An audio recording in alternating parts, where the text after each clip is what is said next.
Et bonjour à tous et bienvenue sur le podcast de Racines et Lumière. Je suis Mélanie, je suis professeure de yoga et de méditation et j'ai à cœur de vous aider à vous reconnecter aux sensations présentes dans votre corps pour que vous puissiez connecter à votre cœur et à votre âme.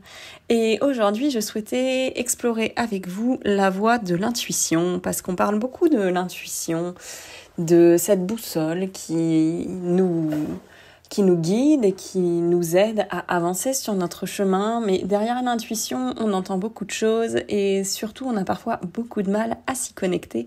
Donc, je voulais, au travers de cet épisode, vous partager quelques pistes d'exploration pour reconnecter à votre intuition et essayer de mieux la ressentir. Donc, tout d'abord, qu'est-ce que c'est que l'intuition ? L'intuition, c'est notre guide intérieur, cette sensation qu'on a tous déjà eue au moins une fois, à un moment, dans une situation où on se dit « je le savais ». Ça peut être un ressenti sur quelqu'un, un ressenti qui soit positif ou négatif d'ailleurs, ou une situation qui se passe exactement comme on l'avait pressenti. On savait avant même qu'elle arrive que ça allait se passer comme ça. Donc l'intuition, c'est vraiment cette sensation qu'on ne peut pas expliquer d'ailleurs, mais au fond de nous, on savait. Donc, ça, c'est votre intuition, cette voix de l'intérieur qui bien souvent reste discrète, mais qui est juste. Et c'est une voix qui vient de notre corps, de notre cœur, de l'âme, mais surtout pas du mental. L'intuition, c'est pas une pensée, c'est pas une rumination, c'est pas quelque chose qui est analytique. C'est vraiment un ressenti qui est subtil, qui peut être bref, et qui va s'exprimer corporellement par des frissons, au contraire un élan du cœur ou ce qu'on peut appeler une fulgurance, parfois un truc on se dit tiens, la pensée éclair sous la douche parfois qui peut arriver mais qui vient pas du mental, vraiment qui vient de l'intérieur. Donc ce que je voulais vous amener à ressentir, c'était vraiment la différence entre notre mental et notre intuition. Parce que bien souvent, on peut se dire qu'on est intuitif ou intuitive, mais en fait, c'est juste que notre mental a tellement suranalysé la situation que, en toute logique, il va se passer ce qu'on avait imaginé, mais ça reste quelque chose qui vient de la zone du mental. Le mental, lui, c'est quelque chose qui va analyser, qui va nous faire douter. On est parfois dans des pensées qui peuvent être des pensées récurrentes. On est dans quelque chose qui peut venir du domaine de l'émotionnel, géré par nos peurs, par la colère. C'est vraiment le mental quelque chose qui nous pousse à l'analyse, qui va être dans la réflexion. On va comparer, on va évaluer. On va anticiper. À partir d'une même situation, on va faire plusieurs scénarios. Le mental, c'est vraiment cette sensation de tension, d'agitation, de projection, de rumination qui va créer en nous du doute, de la confusion et de la surcharge mentale. Là où en fait l'intuition, ça va se présenter comme une évidence et c'est quelque chose qui va apparaître quand on est pleinement connecté à nous-mêmes et pleinement détendu. Il n'y aura pas d'apparition d'intuition quand on est en train de se faire des boucles dans notre tête sur une situation donnée. C'est pas à ce moment-là que l'intuition va se manifester. Il peut y avoir un sentiment de clarté à un moment donné quand on rumine sur un problème parce qu'on finit par trouver la solution. Mais dans ce cas-là, la solution est apportée par le mental, certainement pas par cette sensation d'intuition. Donc c'est quand même important de différencier l'intuition et la place du mental. Et donc pour reconnaître l'intuition, il va vraiment falloir apprendre à sortir du contrôle, aussi à reconnecter à notre corps, puisque notre corps, il va nous donner un certain nombre de signaux. En fait, quand on commence à reconnecter à l'intuition, la base, ça va vraiment être de reconnecter à son corps. Quand on est dans certaines situations, qu'elles soient professionnelles ou personnelles, notre corps nous parle. Il y a des fois où on sent, rien qu'à la situation, que c'est pas ok. On va avoir le ventre qui va être un peu contracté, la gorge qui va être un peu nouée. Tout ça, c'est des signaux qui nous sont renvoyés par les énergies de cette situation, comme quoi c'est pas ok pour nous, ça vibre pas. L'intuition peut commencer par ça, avant de réellement avoir des fulgurances et des flashs. Il faut déjà commencer à faire confiance à notre corps pour pouvoir aller chercher de plus en plus loin la légèreté et cette fluidité. Donc ça, c'est quelque chose qui est important. Et dans les ressentis corporels qui vont être typiques de l'intuition, on a ce qu'on appelle en anglais le gut feeling, c'est-à-dire la sensation vraiment qui vient de l'intestin. Parfois, on a tous eu ce genre de situation où on ne sait pas pourquoi ça nous prend aux tripes, que la situation soit positive ou négative. Ça vient vraiment de l'intérieur. Et bien, c'est aussi dans ce genre de situation que l'intuition peut se manifester. Donc ça, c'est important de reconnecter avec cette partie-là. Et ça peut également être quelque chose de beaucoup plus doux quand on est en connexion avec notre cœur, puisque ça va partir du cœur. Et quand ça part du cœur et que vraiment on est pleinement aligné, on va ressentir cette chaleur qui émane de la poitrine, cette légèreté, comme si en fait on savait qu'on était sur le bon chemin. Ça nous paraît évident quand on est dans cette sensation de flow et qu'on sait. Donc ça, c'est vraiment ce qui va venir du cœur. Mais parfois, l'intuition, elle peut aussi se manifester avec des picotements, des frissons. Ça, c'est quand l'intuition nous renvoie à quelque chose qui n'est pas bon pour nous. Cette sensation, parfois, quand vous rentrez dans une pièce ou face à une situation, avant même qu'il se passe quelque chose, d'avoir ces frissons et de sentir cette ambiance. L'intuition au niveau environnemental peut passer par ça. Et en fait, plus vous allez connecter avec finalement ce qui se passe dans votre environnement, plus vous concernant vous et concernant les choix de votre cœur et les choix de votre âme, cette intuition va venir se manifester. Donc le point de départ pour reconnecter à l'intuition, c'est déjà de lui laisser de la place dans votre quotidien et dans ce qui est votre environnement, de réécouter votre corps et finalement les petits mécanismes du corps sur un certain nombre de choses. Et ensuite, ça viendra se manifester de manière beaucoup plus fréquente, de manière beaucoup plus puissante et du coup sur des sujets qui sont beaucoup plus profonds et où vous pouvez avoir plus de mal à faire des choix.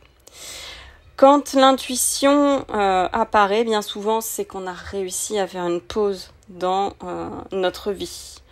On sent qu'on est pleinement connecté à nous-mêmes. Ce que je disais juste avant, si on est en pleine rumination ou en proie à une certaine agitation mentale, l'intuition ne va pas se manifester puisque notre mental est déjà complètement accaparé et a accaparé le corps. On n'est pas en capacité de se reconnecter. Donc ça, c'est vraiment important et pour aller chercher cette connexion, la méditation ou les pratiques de scan corporel que je vous propose sur ma chaîne YouTube, c'est vraiment quelque chose qui peut venir vous aider à débloquer ça. Après, il y a aussi le yoga intuitif qui peut être une très bonne pratique puisqu'on apprend à reconnecter à notre corps et à ses besoins. Donc ça, c'est quelque chose de bien. Donc, concernant l'intuition, il y a une chose aussi qui est importante à comprendre, c'est qu'outre le mental, on a un deuxième facteur qui vient régulièrement la contrecarrer. Et quand vous êtes hypersensible, c'est assez compliqué parfois d'aller chercher cette partie-là. C'est-à-dire que l'intuition, c'est une connexion vraiment profonde à vous. Il ne faut pas confondre l'intuition avec une impulsion émotionnelle, donc une montée d'émotions qui vous pousse à vous mettre en mouvement. Parce que les impulsions émotionnelles, ça va être des réactions qui vont être rapides suite à une émotion. Par exemple, je sais pas, vous avez une réunion professionnelle qui se passe mal et vous êtes déjà depuis un moment en train de vous poser la question, est-ce qu'il faut que je reste dans ce travail? Est-ce qu'il faut que j'en parte? Ou ça peut aussi valoir ça pour des relations. Et bien dans ce cas précis, suite à cet événement désagréable, vous allez avoir une surcharge émotionnelle qui, dans ce cas, va être négative, avec une sensation bien souvent de colère. Ça va venir raviver vos blessures et vous allez vous mettre en marche et acter le fait de changer de travail, par exemple, ou d'arrêter cette relation, si on est dans le cadre d'une relation. Mais ça, encore une fois, c'est pas de l'intuition, même si c'est une sensation de vous aligner avec quelque chose que vous devez faire depuis longtemps, on n'est pas dans de l'intuition. Là, on est dans quelque chose qui est une réaction rapide face à une émotion. Et en fait, si parfois vous avez un peu de mal à distinguer est-ce que c'est l'intuition qui me parle ou est-ce que c'est mon monde émotionnel, une des questions pour répondre à cette question, c'est de prendre un petit temps, de laisser passer une nuit, quelques jours et de voir comment ça se passe dans votre corps après ce petit laps de temps. Est-ce que vous êtes toujours confiant, clair et vous sentez que la décision prise est juste parce que c'est là où vous devez aller, ou est-ce qu'au contraire, vous êtes retombé un peu comme un soufflé et du coup, vous vous sentez mieux parce que l'émotion a été instable et passagère. En fait, on a une temporalité qui est différente entre une connexion émotionnelle et une intuition.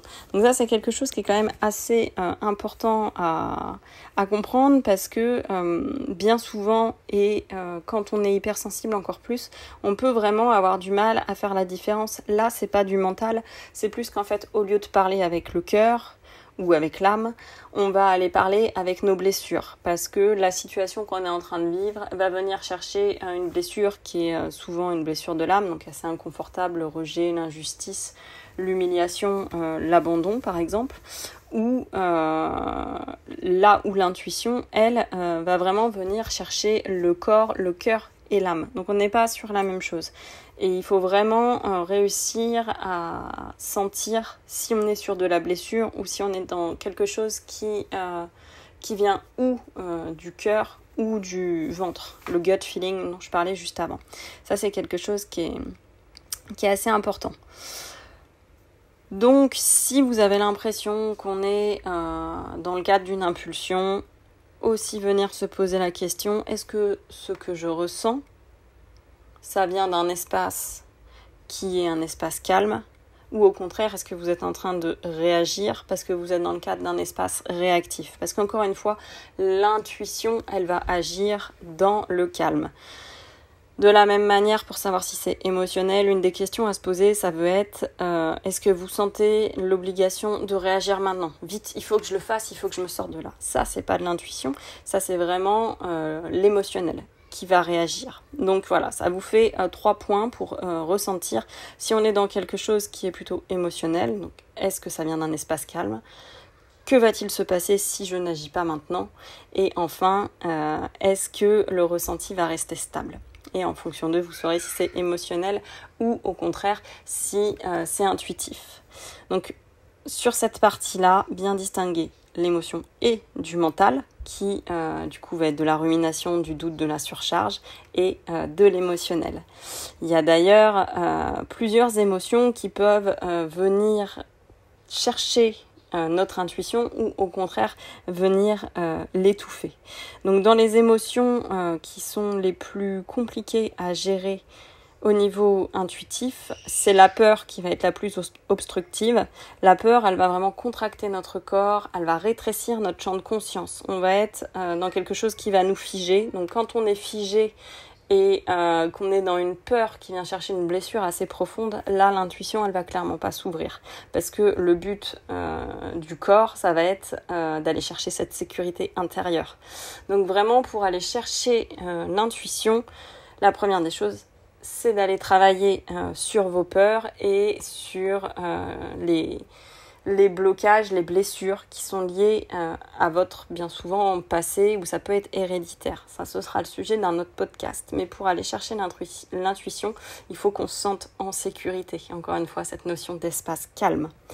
La peur, comme je l'ai déjà expliqué dans plusieurs épisodes de podcast, elle va aller activer notre système nerveux qui est sympathique et c'est celui qui nous met en mode survie. Donc ça va nous couper de notre centre et bien souvent la peur, si on fait le lien avec les chakras, elle va nous couper de notre ancrage, donc avec le chakra racine qui lui aussi renvoie à la sécurité. Sachant qu'au niveau des chakras, le chakra de l'intuition, c'est l'avant-dernier. Donc en théorie, pour aller chercher l'intuition, il faut quand même que l'énergie circule assez bien dans les chakras qui lui sont inférieurs, dont le premier. Si vous n'êtes pas ancré, ça va être compliqué d'aller chercher une vraie voie intuitive qui vous permet de vous aligner. Le deuxième facteur au niveau émotionnel qui va venir saboter votre intuition, c'est vraiment cette anxiété, ce stress chronique. Parce que là, on va revenir au mental, mais l'anxiété, le stress chronique, ça va créer un bruit de fond tout le temps, en mode surcharge mentale, qui peut être d'ailleurs émotionnelle aussi, et rumination. Donc là, votre attention, elle va être complètement monopolisée par tout ça, et il n'y aura pas de place pour faire redescendre cette attention et laisser l'intuition venir. Concernant la colère, il faut savoir que la colère, c'est une émotion dont j'ai encore pas parlé sur le podcast. C'est une émotion qui peut être ambivalente au niveau intuitif, c'est-à-dire que si vous êtes dans une colère qui est très explosive, ça va vous aveugler complètement et là vous allez être en mode rage, clairement, il ne va pas y avoir d'ouverture. Mais une colère qui peut être une colère gérée, parfois va permettre à l'intuition d'aller mettre en lumière certaines choses. Donc, il faut savoir si votre colère, c'est vraiment la rage face à un événement ou si au contraire, c'est plutôt une indignation qui vient du cœur. Vous pouvez avoir cette fulgurance de vous dire, mais là, je sens clairement que je ne suis pas à ma place. Ça me met en colère, mais je sens que ma place n'est pas là, il faut que je bouge. Donc ça, vraiment, c'est quelque chose qui peut être intéressant si vous arrivez à gérer votre colère. Et concernant la tristesse, donc pareil, j'en ai pas tellement parlé sur le podcast. La tristesse, c'est un état qu'on n'aime pas trop, puisque bien souvent, on peut associer ça à la mélancolie ou à la dépression, des choses qui sont différentes. Mais l'avantage de la tristesse par rapport à l'intuition, c'est que, en règle générale, quand on est en proie à la tristesse, on va vraiment rentrer en mode intériorisation, introspection. Et si cette tristesse joue sur une introspection profonde, vous allez comme le phénix redescendre pour pouvoir renaître. Et donc en descendant au fond de certaines de vos parts sombres et au fond de certaines de vos blessures, eh bien vous allez guérir les blessures, pas toutes, mais vous allez en guérir certaines ou vous libérer de certaines loyautés familiales. Et en faisant de la place, forcément, votre intuition va venir s'ouvrir un peu plus. Donc voilà, c'était important pour moi de vous parler du monde émotionnel qu'entoure l'intuition. Parce qu'au travers des méditations et du yoga, c'est quelque chose que j'ai à cœur d'essayer de vous faire toucher. On ne connecte pas à notre intuition profonde comme ça en claquant des doigts. Dans notre quotidien, vous pouvez tout à fait reconnecter à l'intuition, c'est ce que je vous disais, au niveau environnemental et tout ce qui vous entoure. Mais vraiment pour aller chercher cette intuition qui vient de vos tripes et qui vous permet sur un certain nombre de sujets de savoir que vous êtes guidé et vous savez ce que vous faites, même si ça n'est pas forcément compris. C'est quelque chose qui est beaucoup plus long. Donc là, ça demande un travail introspectif et un travail de guérison plus profond. Donc, je vais terminer cet épisode de podcast par un petit exercice, comme j'aime le faire, pour venir vous aider à travailler votre intuition. Donc, c'est un exercice qui s'appelle le test du silence. Donc, je vais vous inviter, comme d'habitude, à venir vous asseoir et à vous ancrer dans votre respiration, à prendre une profonde inspire et une profonde expire. Encore.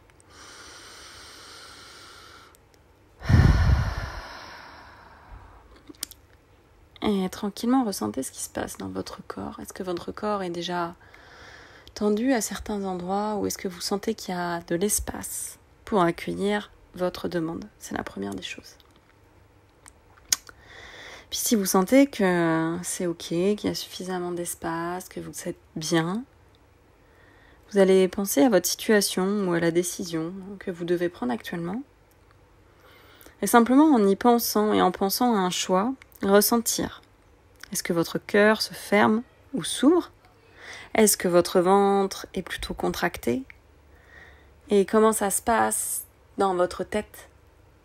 Est-ce que tout de suite vous partez en boucle ou est-ce qu'au contraire, en fonction de ce que vous imaginez, vous sentez une certaine forme d'apaisement ? Donc ce qui va venir avec douceur et clarté, c'est souvent une guidance, cette sensation que vous allez dans le bon chemin, encore une fois, même si les autres ne le comprennent pas, ça vous appartient. Alors que si vous sentez quelque chose qui vous force, vous serre, bien souvent c'est que vous êtes ou en réaction émotionnelle ou au contraire si vous sentez que le petit vélo dans la tête est parti, que là ça se met en boucle, c'est que là vous êtes sur quelque chose qui appartient au domaine du mental. Donc ça c'est un petit exercice que vous pouvez faire régulièrement tout au long de la journée pour déjà venir ressentir ce qui se passe. Et si ça vous intéresse également, j'ai mis en ligne sur ma chaîne YouTube il y a quelque temps déjà une méditation hypnotique pour ressentir quelle décision on doit prendre quand on doit faire un choix. Donc je vous invite à la pratiquer si vous en avez besoin. Et j'espère que cet épisode de podcast vous aura plu. Je vous dis à très bientôt pour de nouvelles pratiques. N'hésitez pas à vous abonner à ma chaîne. Et sinon, je vous souhaite une très belle journée.